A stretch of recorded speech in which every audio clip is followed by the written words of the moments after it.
यह है राजपूतों का स्वर्णिम इतिहास। राजपूत शब्द संस्कृत के राजपुत्र का अपभ्रंश है। सामान्यतः इसका अर्थ होता है राजा का पुत्र या शाही परिवार के किसी व्यक्ति का राजपुत्र। संभवतः प्राचीन काल में इस शब्द का प्रयोग किसी जाति के रूप में न करके राज परिवार के सदस्यों के लिए किया जाता था, पर हर्ष की मृत्यु के बाद राजपूत या राजपुत्र शब्द का प्रयोग जाति के रूप में होने लगा। राजपूतों का उद्भव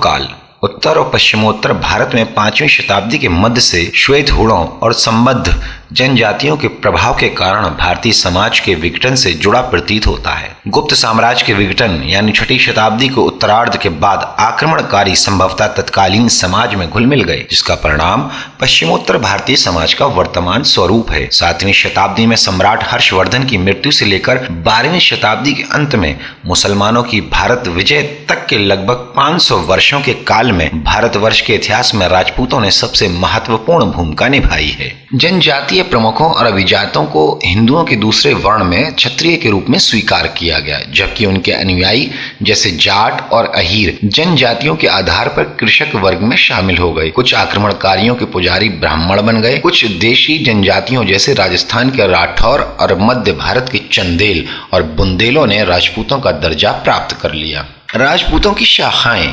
पाश्चात्यकालीन ग्रंथों में राजपूतों की 36 शाखाओं का उल्लेख मिलता है। राजपूत सूर्यवंशी और चंद्रवंशी तथा अजमेर के निकट अग्निकुंड से उत्पत्ति का दावा करने वालों की श्रेणी में शामिल हैं। राजपूतों में परिहार, चौहान, सोलंकी, परमार, तोमर, कलचुरी, गहड़वाल, राष्ट्रकूट और गुहिलोत सर्वाधिक उल्लेखनीय हैं। वीरता, उदारता, स्वतंत्र प्रेम, देशभक्ति जैसे सद्गुणों के साथ उनमें मिथ्या, कुलाभिमान तथा एकताबद्ध होकर कार्य करने की क्षमता के अभाव के दुर्गुण भी थे। लेकिन मुसलमानों के आक्रमण के समय राजपूत हिंदू धर्म, संस्कृति और परंपराओं के रक्षक बनकर सामने आते रहे। राजपूतों की उत्पत्ति के संबंध में किंचित विवाद है और ये इस कारण और भी जटिल हो गया है कि प्रारंभ में राजन्य वर्ग और युद्धोपजीवी लोगों को क्षत्रिय कहा जाता था और राजपूत यानी राजपुत्र शब्द का प्रयोग 7वीं शताब्दी के उपरांत ही प्रचलित हुआ। जनश्रुतियों के अनुसार राजपूत और सूर्यवंशी एवं चंद्रवंशी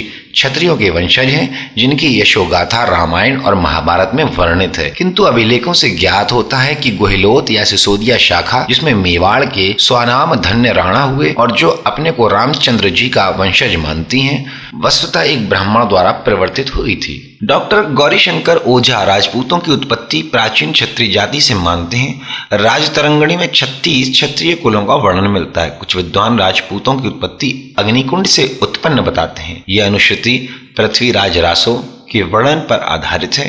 पृथ्वीराज रासो के अतिरिक्त नव सहसांग चरित्र, हम्मीर रासो, वंश भास्कर एवं सिसाणा अभिलेख में भी इस अनुश्रुति का वर्णन मिलता है।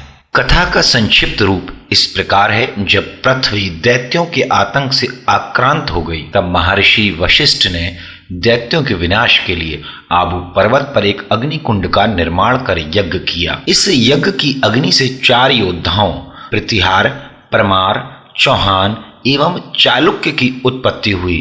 भारत में अन्य राजपूत वंश इन्हीं की संतान हैं।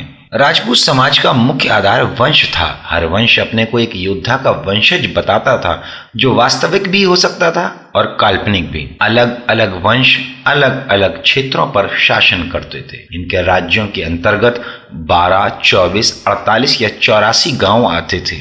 राजा इन गांवों की भूमि अपने सरदारों में बांट देता था, जो फिर उसी तरह अपने हिस्से की भूमि को राजपूत योद्धाओं को अपने परिवारों और घोड़ों के रखरखाव के लिए बांट देते थे। राजपूतों की प्रमुख विशेषता अपनी भूमि, परिवार और अपने मान सम्मान के साथ लगाव था। हर राजपूत राज्य का राजा अधिकतर अपने भाइयों की सहायता से शासन करता था। यद्यपि सारी भूमि पर राजा का ही अधिकार था। भूमि पर नियंत्रण को सम्मान की बात समझने के कारण विद्रोह अथवा उत्तराधिकारी के न होने जैसी विशेष स्थितियों में ही राजा जमीन वापस ले लेता था। राजपूतों ने मुसलमान आक्रमणकारियों से शताब्दियों तक वीरता पूर्वक युद्ध किया। यद्यपि उनमें परस्पर एकता के अभाव के कारण भारत पर अंततः मुसलमानों का राज्य स्थापित हो गया। तथापि उनके तीव्र विरोध के फलस्वरूप इस कार्य में मुसलमानों को बहुत समय लगा। अधिकतर राजपूत राजा हिंदू थे, यद्यपि कुछ जैन धर्म के भी समर्थक थे। वे ब्राह्मण और मंदिरों को बड़ी मात्रा में धन और भूमि का दान करते थे। वे वर्ण व्यवस्था तथा ब्राह्मणों के विशेषाधिकारों के पक्ष में थे। इसलिए कुछ राजपूती राज्यों में तो भारत की स्वतंत्रता और भारतीय संघ में उनके विलय तक ब्राह्मणों से अपेक्षाकृत कम लगान वसूल किया जाता था। इन विशेषाधिकारों के बदले ब्राह्मण राजपूतों को प्राचीन सूर और चंद्रवंशी क्षत्रियों के वंशज मानने को तैयार थे। 1947 यानी स्वतंत्रता के बाद राजस्थान के राजपूत राज्यों का भारतीय संघ के राजस्थान राज्य में विलय कर दिया गया। तो दोस्तों, ये था राजपूतों का इतिहास। दोस्तों, अगर आपको हमारा ये वीडियो पसंद आया हो तो ज्यादा से ज्यादा शेयर कीजिए, लाइक कीजिए और कमेंट कीजिए। और अगर आपने अभी तक हमारा चैनल सब्सक्राइब नहीं किया तो कृपया सब्सक्राइब कीजिए।